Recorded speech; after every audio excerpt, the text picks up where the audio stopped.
আসসালামু আলাইকুম রহমতুল্লাহি বারকাতুহ। সম্মানিত দর্শকবৃন্দ,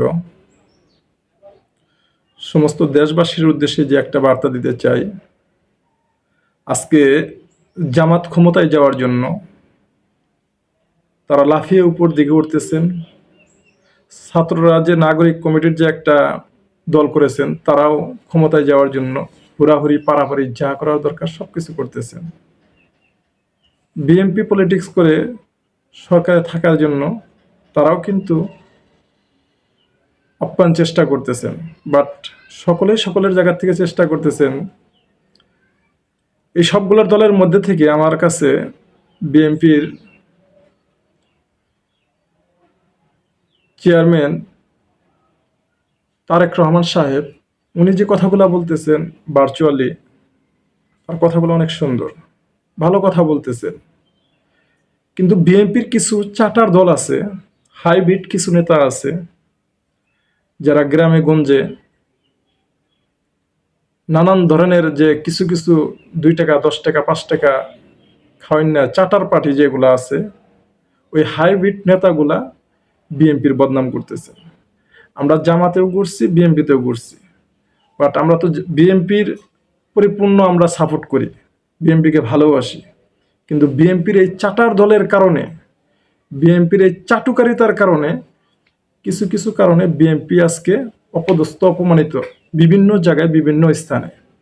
বাট আমি এই কথা বলবো, জামাত 300 আসনে প্রার্থী দেওয়ার মতো ক্ষমতা জামাত রাখে না।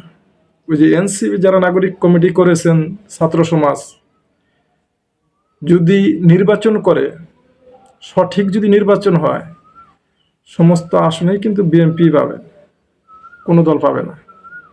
এই জিনিসটা দেখাশোনা আর কি, দেখা যাইতেছে।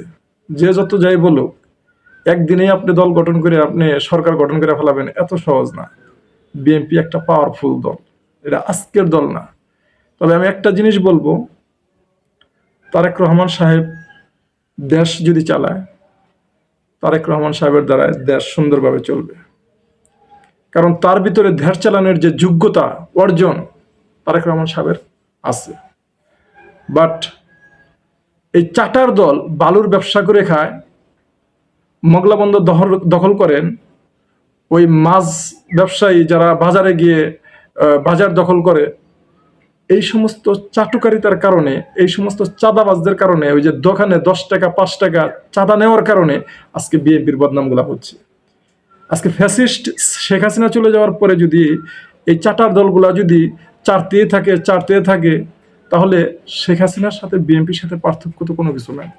তো আমি একটা কথাই বলবো, তারেক রহমান সাহেবের ওদিক থেকে যদি উদ্যোগ নেওয়া হয়, আর যদি দল কখনো ক্ষমতায় আসে, আল্লাহ যদি কখনো দল ক্ষমতায় আনে, এই সমস্ত চাটুকারিতা যারা ওই চাঁদা তুলতে গিয়ে জুতার স্যান্ডেলের ক্ষয় করে ফেলছেন ঘুরতে ঘুরতে, ওই সমস্ত চাটুকারীদেরকে দল থেকে বহিষ্কার করতে হবে।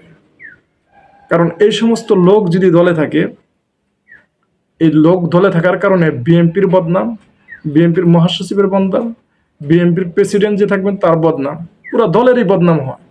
এই জন্যই আমি আপনাদের কাছে রিকোয়েস্ট করব, এই